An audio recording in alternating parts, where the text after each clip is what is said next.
சென்னை கிண்டியில் உள்ள ஆளுநர் மாளிகையை பார்வையிட ஆசையா? ஆளுநரை சந்தித்து கலந்துரையாடவும் விருப்பமா? இது உங்களுக்கு ஒரு வாய்ப்பு. வழிகாட்டுகிறது இந்த செய்தி தொகுப்பு. சென்னை நகரின் மையப்பகுதியில் அமைந்துள்ள ஆளுநர் மாளிகை 165 ஏக்கரில் பரந்து விரிந்துள்ளது.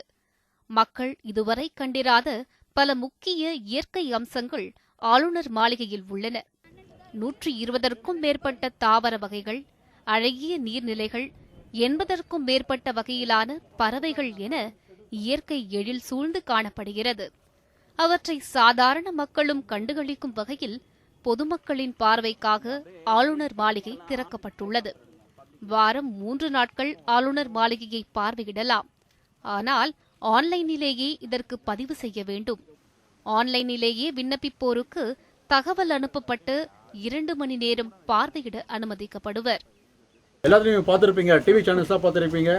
கவர்னர் வந்து நிற்கும்போது அவர் பின்னாடி வந்துட்டு பாடி கார்டாக கன்மேன் நிற்பார். சூப்பரண்ட் ஆஃப் போலீஸ், சூப்பரண்ட் ரேங்கில் இருக்கவங்களுடைய ரெசிடென்ஸ், அதான் ஆஃபீஸ் கம் ரெசிடென்ஸு.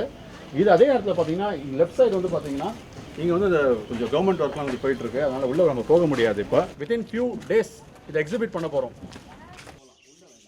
ராஜ்பவனில் அழகிய விலங்குகள், பறவைகள் மட்டுமின்றி பல சரித்திர புகழ்பெற்ற கட்டிடங்களும் உள்ளன. அவற்றில் பலவும் ஆளுநர் மாளிகை பணிகளுக்காக இயங்குகின்றன. இதன் செயல்பாடுகள் குறித்தும் கட்டிடங்களின் காலகட்டங்கள் குறித்தும் பார்வையாளர்களுக்கு விளக்கப்படுகிறது.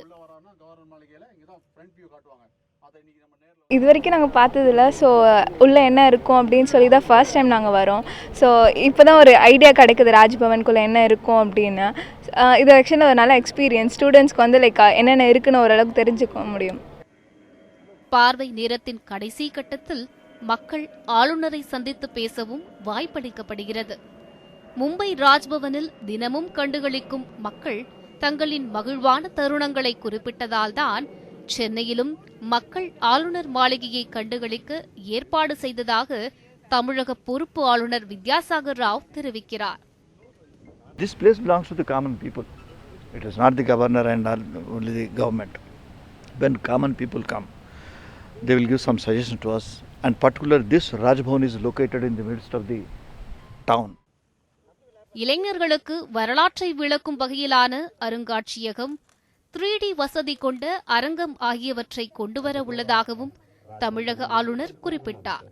அதிக கெடுபிடிகள் நிறைந்த ஆளுநர் மாளிகை பொதுமக்களின் பார்வைக்கு திறந்துவிடப்பட்டுள்ளது. பொதுமக்களிடையே பெரும் வரவேற்பை பெற்றுள்ளது.